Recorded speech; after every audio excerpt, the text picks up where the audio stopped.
kung bakit hindi ka niya na-miss during your silence. Yon.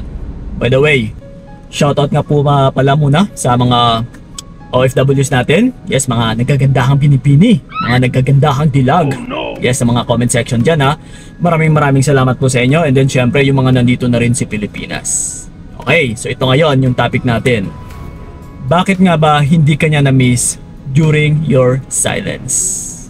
Okay, my question is, tumahimik ka nga ba talaga?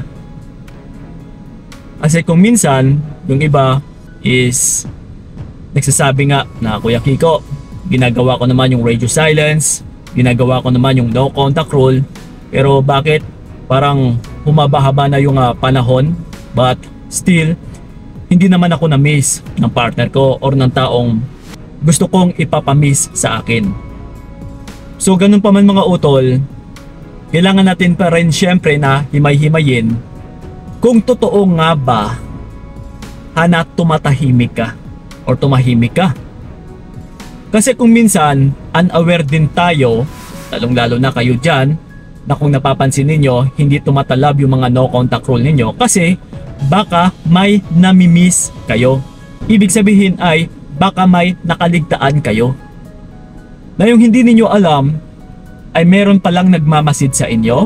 Yes, isa po yan, natatandaan ninyo na meron palang nang i-spy na kapitbahay, kamag-anak, or kapatid, or kaibigan niya man. Ito mga utol, dapat sa pagiging silent is kailangan putulin mo rin lahat-lahat lahat ng koneksyon. Kasi kung still nandyan ka pa rin naman na nababalitaan ka pa rin ng partner mo, kasi paano kanya mamimiss once na may nag-feed or may nagpapaabot pa sa kanya na balita galing sa'yo? Kung kamusta ka na, kung ano na yung status mo, kung ano na yung meron or yung bago sa buhay mo. Kung nakakarating pa kasi ito sa kanya utol, ay paano ka talaga niya mamimiss? Diba? So kung babalik na rin natin na halimbawa na lang, wala siyang nababalitaan sa'yo, wala siyang naririnig, wala siyang nakikita galing sa'yo or about sa'yo, ay pwedeng-pwede talagang mamimiss ka 90% ng tao na gusto mong ipamiss sa'yo. Lalong-lalo na may pinagdaanan kayo, may pinagsamahan kayo, na kung paano mo siya tinrato. Sinanay mo siya sa ganitong pamamaraan, na nandiyan ka palagi, hinahabol mo siya, na palagi kang nagme-message, palagi kang nagre-reach out, palagi kang nanunuyo. And then, but this time, ay ginawa mo na maging tumahimik, syempre, hahanap-hanapin rin yun ng partner mo or hahanap-hanapin ng partner mo yung gawain mo dati. Uy, teka lang, namimiss ko yung taong ito, namimiss ko yung babaeng ito dahil sa mga pinaggagawa niya dati sa akin. So ngayon, nawala. So parang hinahanap-hanap ko rin na which is unaware din siya kung bakit niya ito hinahanap-hanap. Yes. Kasi sa subconscious mind natin, hindi natin alam na kung ano yung nakasanayan natin is yun at yun din pala yung hahanap-hanapin natin. Yes, utol. So ganun po yun, dapat ay lahat-lahat talaga. Kumbaga pa is, di ba, kung nabanggit ko sa inyo dati, na kailangan, kulang na lang ay maglaho ka. So i-consider mo yung sarili mo na naglaho ka or hindi ka nag-e-exist sa mundong ito. Ganun dapat.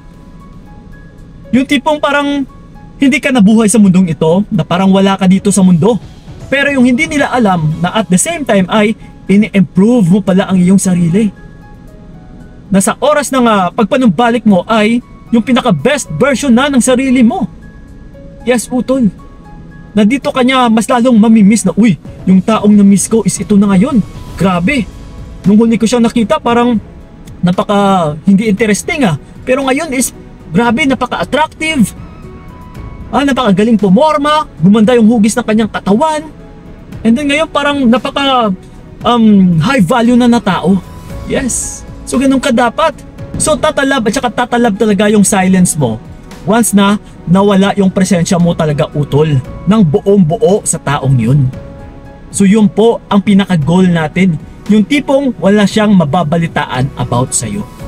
Okay? So dapat lahat talaga isa-isip mo yan. So yun lang po, maraming salamat talaga. Sana'y nakatulong yung video na ito. So ingat kayo. God bless and babush! Sana hindi na lang ikaw ang aking ginusto. Binigay ko lahat para wala kang masabi.